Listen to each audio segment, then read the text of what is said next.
Welcome to This Explainer. Today, we're diving into one of the most intense, high-stakes balancing acts in all of American history. I want you to imagine Congress desperately trying to balance this massive, incredibly heavy scale. On one side, you've got free states, and on the other, slave states. And every single time they added a weight to one side, the whole entire scale threatened to tip over and crash.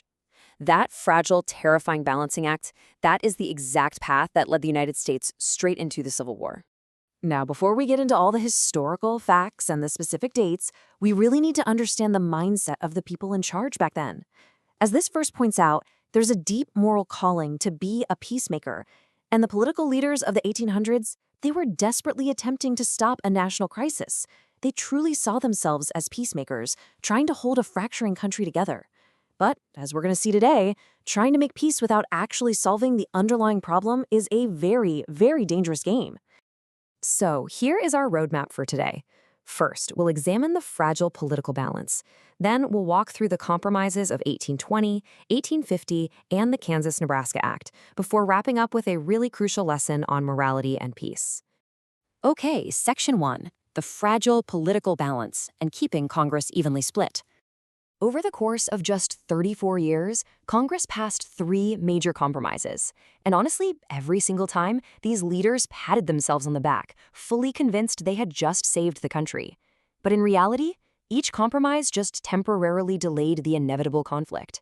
They were essentially kicking the can down the road rather than actually solving the root issue of slavery. And if you look closely, you'll notice the gaps between these compromises are getting shorter and shorter as the national pressure continues to build. Let's look at Section 2, the Missouri Compromise of 1820. Strike 1, drawing the line. So back in 1820, leaders used simple geography to try and enforce a short-term peace. The country was expanding, right? And Missouri wanted to join the United States as a slave state. But doing that would suddenly give the slave states more voting power in Congress. So what was the solution? A direct trade-off. They admitted Maine as a free state at the exact same time they admitted Missouri as a slave state. It was this literal one-for-one trade that kept the congressional scale perfectly balanced, ensuring that neither side suddenly gained an advantage in power.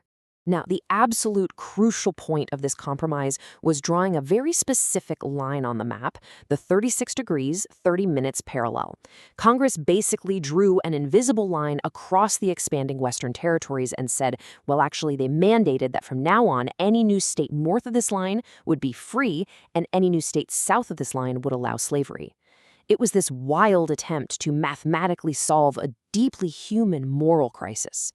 Let's just pause a second and lock this in. For your first homework question, try to summarize the Missouri Compromise in just one single sentence. Think about that one-for-one trade-off and that invisible line on the map before we jump 30 years into the future. Moving right along to Section 3, the Compromise of 1850. Strike 2, the toughening divide. By this point, just drawing a simple line on a map, that wasn't going to hold this rapidly growing nation together anymore. This time, we're looking at a much more complex give and take. It wasn't a simple one-for-one trade. Under the Compromise of 1850, California was allowed to join as a free state, which obviously made the North happy. But to balance that out, the South demanded a much stronger Fugitive Slave Act, which legally forced Northerners to return escaped slaves. Meanwhile, for the rest of the new territories, they introduced this brand new concept called popular sovereignty. It was just an incredibly messy deal where everyone got a little something, but literally nobody was truly satisfied. Before we move on to the violence that followed all this, grab your notebook and write down 2 distinct parts of the 1850 agreement for your second homework question.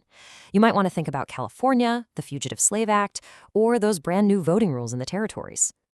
All right, Section 4, Kansas, Nebraska, and violence. Strike 3, the Band-Aid rips off. By 1854, this whole strategy of avoiding the root decisions finally caught up with the nation, and that old 1820 compromise we talked about was completely overturned. The core of this new act relied heavily on popular sovereignty, and that simply means letting the local settlers vote to decide an issue entirely for themselves. Now, on paper, to politicians sitting comfortably in Washington, D.C., giving people the right to vote on an issue probably sounded incredibly fair and democratic. But actually applying a local vote to a fundamental human rights issue like slavery, that proved to be highly, highly volatile in reality.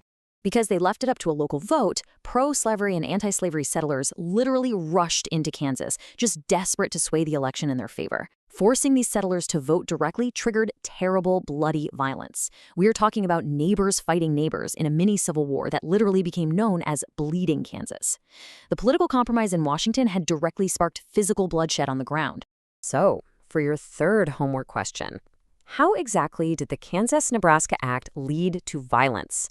Think about how turning a massive, totally irreconcilable moral issue into a localized territory vote suddenly pitted passionate, angry settlers directly against one another in this mad race for control. Let's take a step back and summarize the key insights from all three of these major historical events. First, they all aim to maintain a mathematical balance of power in Congress. Second, they created short-term peace. But third, and absolutely most importantly, they completely ignored the root issues, which practically guaranteed a massive long-term conflict. And this directly answers your fourth homework question about why these compromises were made in the first place.